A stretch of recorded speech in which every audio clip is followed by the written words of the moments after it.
any times wants to commits aggression. These are very bad signs that a person's nafs is very overwhelming them, overwhelming them. The same way nikah, right? Just by word, a person enters. Now, what was I told? You know, my he was said to me. A person said to me that, how can it be that Allah Azza wa Jal made divorce that easy? You know, do we have no responsibility for our words? Does our word mean nothing? That Rasulullah Sallallahu Alaihi Wasallam said in Sahih Hadith that one of the things that even in mazah or in anger, it is nafid, it will go through, is talaq. Right? Is there no responsibility for the words that we say? Is there no value to our words? This is something really to think about, and this is why most of the time, as I mentioned, most of the time ulama are being addressed with very strange questions in this area. The reason being, there's just no discipline, no understanding, no knowledge of how this should be done. That Allah Azza wa Jalla has said, "Inna Allah katab al-ihsan ala kulli shay." Allah Azza wa Jalla has prescribed that you do everything in a manner of perfection, in a manner of following His order and following His law. So many times in Surah Al-Baqarah, Allah Azza wa Jalla says, فَأَمْسِكُوهُنَّ بِمَعْرُوفٍ. If you don't want to let your women go, your wife go, then keep her with you with ma'roof, with kindness, with goodness. Or فَارِقُوهُنَّ بِمَعْرُوفٍ, or separate with her in kindness and goodness as well. Right? Separate with her in kindness and goodness as well. There are etiquettes to it. So فَطَلِّقُوهُنَّ لِعِدَّتِهِنَّ, that a person cannot give talaq when the wife is in the period of menstruation. As I mentioned, there's a hadith that Ibn Umar radiallahu anhuma came to Rasulullah sallallahu alaihi wasallam, and he said, I gave talaq to my wife and she was in her days of menstruation. So Rasulullah sallallahu alaihi wasallam became very angry. Rasulullah sallallahu alaihi wasallam became very angry with him, right? And he said to him that take her back and let the cycle of purity, then another cycle of menstruation pass, and then a cycle of purity, and then you may give the talaq if you are intending to do so. Right? So this is for the better of the believers, that Allah Azza wa Jal commands them, and Rasulullah Sallallahu Alaihi Wasallam commands them with what is better for them. Right after this, what does Allah say? وَأَحْصُ الْعِدَّةِ, and be cautious of this period. Of these allotted times. When can you give talaq? When can you not give talaq? How much time has to pass? Right? What is that time frame that is required? Right? That the talaq be considered a talaq shar'i. The ulama of fiqh have different terms now. The abwab, the chapters of talaq are very detailed and very difficult. But they mention following exactly what Allah Azza wa Jal has prescribed is the only rightful way of talaq. It's the only way that you can, in the best way, protect yourself from committing any sort of aggression or wrong. Every other form is generally would be, a different type, and some of them are more extreme. The ulama have given them the term of talaq, at-talaqul ghalid, very extreme, very bad. When a person gives 3 talaqs at one time, and this happens all the time, you would be shocked how often that happens. And it happens, and people, they say it 3 times, and they say, I didn't intend to say 3 times. Then why did you say 3 times? You could have said a different number. You could have said it 2 times. You could have said it 1 time. Why did you say 3 times? Right? This is the worst form in which the scholars say at one time it is sinful. A person is sinful if they do so. And same with if a person gives talaq when a woman is in menstruation. This is considered a great sin. This is considered a great sin. وَأَحْصُ الْعِدَّةِ, count, so be cautious of that period. وَاتَّقُوا اللَّهَ رَبَّكُمْ. Right after in the same ayah, Allah Azza wa Jalla pairs taqwa. That the only way that you'll do this, the core of this is you must have taqwa of Allah. If you fear Allah, what is the sunnah ayah that Rasulullah Sallallahu Alaihi Wasallam recites in nikah, khutbatun nikah? Ya ayyuhan nasu ttaqu rabbakum. O people, be cautious of Allah. Some translate, fear Allah. Ittaqu rabbakum. The first ayah of Surah An-Nisa. So from the get-go, it's only taqwa. It's only taqwa. You have to have taqwa. Taqwa will protect you. Taqwa will protect your family. Taqwa will protect you. وَاتَّقُوا اللَّهَ رَبَّكُمْ. Be cautious of your Lord. لا تخرجوهن من بيوتهن ولا يخرجن. Fear your Lord. لا تخرجوا, in the next part, لا تخرجوهن من بيوتهن ولا يخرجن. And thus you shall not expel them from their homes. In that period of the iddah is known as that period of time within which the husband, depending on the form of talaq that the person gives, may have the right to take his wife back. Right? And that depends on the type of talaq, but there's a period. That period must pass, which is thalathat quru. Surah Al-Baqarah mentions this, which is three cycles. Amongst the ulama, there's a little bit of a difference of opinion of exactly how that cycle looks, but the minimum of it, as the ulama mentioned, would be the minimum possibly would be 60 days. But again, there's kind of more details in that, exactly how that time slot works. But in that time slot, a man is not, out of hatred, out of disliking of his wife, allowed to deprive his wife of sukna, what is known as a home, residence. The man must still provide residence for that woman, right? And it must be the residence where she was living, right? So he cannot remove her from one home to another home, right? It has to be the residence that he gave talaq, that she was living in. She must stay in that home. وَلَا يَخْرُجْنَا. And she must also not leave. Right? So, iddah, whether it's the iddah period of talaq that a woman must wait, or the iddah period of if a husband dies, most of the time this is not also practiced the right way today. And it's very rare that people practice. And over here, Allah is commanding. This is not about the right of the woman nor the right of the man. This is haqqul shara, the haqq of Allah. That He said, you do not take them out of their homes, and they must not leave their homes. This is not about the right of the haqqul mar'a, right of the woman. This is not about haqqul rajul, the right of the man. This is about haqqul shara, the right of the sharia that Allah Azza wa Jalla has commanded. He's given a command.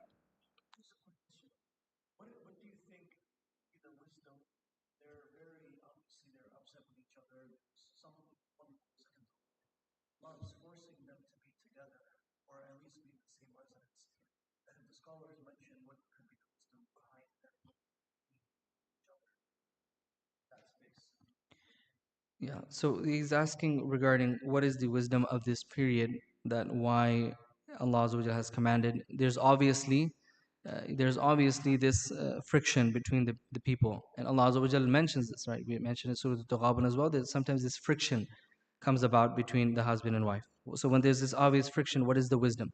Some of the ulama mention, now that's the idea, that if you're following the rules and you do it the right way, then you'll have the right to be able to take her back. And one of the wisdoms that comes to mind that some of the ulama mention is that, again, that this could possibly encourage reconciliation. This is again, Allah Azza wa Jal wants reconciliation. Allah Azza wa Jal does not want divorce. Shayateen want to separate between families. Right? The best thing is that there's reconciliation and that the family stays together. And there's perhaps many other wisdoms. When it comes to law and wisdom, we must understand that there is a way to studying law and wisdom, which is that, number one, in deen, the laws we take at face value. So Allah Azza wa Jal says, do something and it has to be done like this, then we will do it. Then what are the wisdoms that can perhaps be in it? Sometimes Allah Azza wa Jal mentions it. Sometimes Allah Azza wa Jal doesn't mention it. Sometimes Rasulullah Sallallahu mentions it. Sometimes there's a hukm from Allah and His Messenger Sallallahu, but there's no wisdom at all mentioned. So the ulama will put some effort into it and study what could perhaps be the wisdoms. But many of times the issue that we make today is that we think by looking at the wisdoms or the harms or benefits, we can perhaps assume that we can circumnavigate, change how the hukum should be, the ruling should be. For example, I was talking to some people the other day and I was giving the example of alcohol. There are some studies we know, scientific studies of alcohol, that say that small amounts of alcohol can be beneficial. There are some studies out there that say that small amounts of alcohol can be beneficial to people, right? In their whatever, in whatever manner that is, right? Psychological, whatever. regardless of whether there's minimum benefit, large benefit, some benefit, no benefit. Allah Azza wa Jal said, Khamar is haram, alcohol is haram, that's it, it's haram. Right? Now, a Muslim is going to look into it from that lens and now understand it. And the very interesting part is Allah Azza wa Jal did say that there are some benefits in alcohol. There are some manafi'. But ithmuhuma, the sin of alcohol is greater. Right? So just because if a person sees a benefit or a harm in something, that doesn't mean that we're going to, in our own ways now, I don't think it should be this way, so it's going to be this way. Right? You have to go to the ulama. The ulama are not going to give you a fatwa from themselves. They're going to give you a verdict from the Quran, from the hadith, and from the years, hundreds of years of precedence which is there in fiqh, of scholars looking at scenarios, situations, and they give you the law of Allah Azza wa Jal, and then you follow that, and then Allah Azza wa Jal will bring benefit. That's how you yield benefit. Somewhat benefit. You follow the law, Allah will give you benefit. You don't follow the law, that's when you will bring harm. Not when we scale, I scale, oh, I think this is beneficial, I think this is harmful. So, there's always wisdoms. What can those wisdoms be? They're good to ponder upon. In the light, right? In the light of what Allah Azza wa Jalla has told us to do, not against that light. So in that light, we ponder upon what are perhaps the benefits. وَلَا يَخْرُجْنَا إِلَّا أَن يَأْتِينَ بِفَاحِشَةٍ مُبَيِّنَةٍ, unless they commit a flagrant indecency. So there's exceptions to law as well. This is how law works. And an exception that Allah Azza wa Jalla is mentioning here is that unless the woman commits what's known as fahisha mubayyina. And the scholars differ over exactly what this means, but a very good or strong opinion, which comes down from the Sahaba as well, is that fahisha mubayyina means that in that period, that a man had given a talaq, a sahih, appropriate talaq, and if the woman commits adultery in that period, then in that case the man would have the right to no longer provide sukna, which is housing. وَمَن يَتَعَدَّ حُدُودَ اللَّهِ فَقَدْ ظَلَمَ نَفْسَهُ. Now Allah Azza wa Jal returns back to advising us. وَمَن يَتَعَدَّ حُدُودَ اللَّهِ فَقَدْ ظَلَمَ نَفْسَهُ. And whoever transgresses the ordained limits of Allah has truly wronged his own soul. So this is now the paradigm by which we look at dhulm. There's always discussion, what is justice, what is injustice, what is wrong, and this is kind of at the core of ethics, that what is wrong and what is right.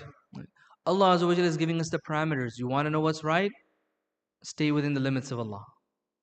The limits that Allah Azza wa Jalla has given us, as long as you follow those limits properly, the way Rasulullah has guided you to do that, you won't be considered zalim, a wrongdoer. You transgress those bounds, you do something the Prophet ﷺ told you not to do, advised against, at that moment you're considered what now? Zalim. You've done wrong. Zalama nafsa. You've wronged yourself, and perhaps you wronged someone around you as well. La tadri. Allah Azza wa Jalla says, you don't know. By following His rule now, you don't know, maybe Allah Azza wa Jalla will what is the outcome going to be, right? Because we're always predicting outcomes. Allah Azza wa Jalla is saying, La tadri la'alla Allah yuhdithu ba'da dhalika amra. You do not know the outcome of your course of action. It may be that after this period, after this allotted time, Allah will bring about a resolution of the matter, something good, some good matter. What can that be? That Allah Azza wa Jalla did not mention here. He mentioned amran, which is nakira, which means that this is something unspecified. What is that? It's the beauty of the ayah that Allah Azza wa Jalla mentions, that it's something unspecified. You do not know what it is. And in reality, that is the reality of how outcomes and future things take place, that we do not know what is going to happen. But if you follow the law of Allah, it will be in your favor. If you follow the rule of Allah, it will be in your favor. Right? If you don't follow the rule of Allah, then you must make tawbah, so that Allah Azza wa Jalla can protect you from the corruption of your actions. This is why we make tawbah, we make istighfar. Right? In the next ayah, Allah Azza wa Jalla says, فَإِذَا بَلَغْنَا أَجَلَهُنَّ فَأَمْسِكُوهُنَّ بِمَعْرُوفٍ. When they reach the end of their stated term of waiting, when this iddah period completes, Allah Azza wa Jalla says, فَأَمْسِكُوهُنَّ. You have your last opportunity now. فَأَمْسِكُوهُنَّ بِمَعْرُوفٍ أَوْ فَارِقُوهُنَّ بِمَعْرُوفٍ. You have two options, which is you either retain them in marriage, in accordance with that what is right. Bima'roof, right? You don't, and other ayah in Surah Al-Baqarah mentions that وَلَا تُمْسِكُوهُنَّ ضِرَارًا لِتَعْتَدُوا. Do not, a man may out of aggression, right? Allah Azza wa Jalla says, do not hold them now out of aggression that you want to delay their iddah period even more. So you want to cause them some sort of harm. Right? And this is yani the beauty of going into marriage for the right of the woman and the beauty of leaving marriage. That delays should not happen. It is the right of the woman, and the right of the woman is protected when the nikah is done quick. This is why the ulama advise someone good comes to your door asking for the hand of your daughter, and the person is a man of taqwa, then marry them. And it should be done quick, minimize the process. In that, the right of the daughter, the woman, will be protected. Likewise, in the talaq, to protect the right of the woman, Allah Azza wa Jalla says, وَلَا تُمْسِكُهُنَّ ضِرَارًا لِتَعْتَدُوا. Do not hold them to harm them, diraran, to harm them that their iddah period will increase. Right? Let them go so that they can move on with their life. أَوْ فَارِقُوهُنَّ بِمَعْرُوفٍ. Or in accordance with that, in accordance with what is right, part with them. Part with them. وَأَشْهِدُوا ذَوِي عَدْلٍ مِّنْكُمْ. And I'll just briefly read the translation of this without explanation, and we'll do it again next week, inshallah. But Allah Azza wa Jalla says that let two men for among you bear witness to this outcome, and you are the witnesses. Shall administer upright testimony for the sake of Allah. This is to admonish. ذَلِكُمْ يُوعَظُ بِهِ مَنْ كَانَ يُؤْمِنُ بِاللَّهِ وَالْيَوْمِ الْآخِرِ. This is to admonish whoever of you believes in Allah and in the hereafter. وَمَن يَتَّقِ اللَّهَ يَجْعَل لَهُ مَخْرَجًا. Again, Allah Azza wa Jalla mentions taqwa. That, and whoever fears Allah, He shall make for him a way out of every difficulty. Right? So out of every difficulty, if a person follows the rules, is cautious of Allah, Allah Azza wa Jal will create a way out for them. As for the rulings related to the witnesses, etc., and testimony, inshallah, we'll go through that in the coming week. May Allah Azza wa Jal grant us understanding of these ayat, forgive us for any shortcomings or mistakes in our interpretation and understanding of His perfect word. وآخر دعوانا أن الحمد لله رب العالمين. صدق الله العظيم. سبحان الله وبحمده سبحانك وبحمدك. نشهد أن لا إله إلا أنت نستغفرك.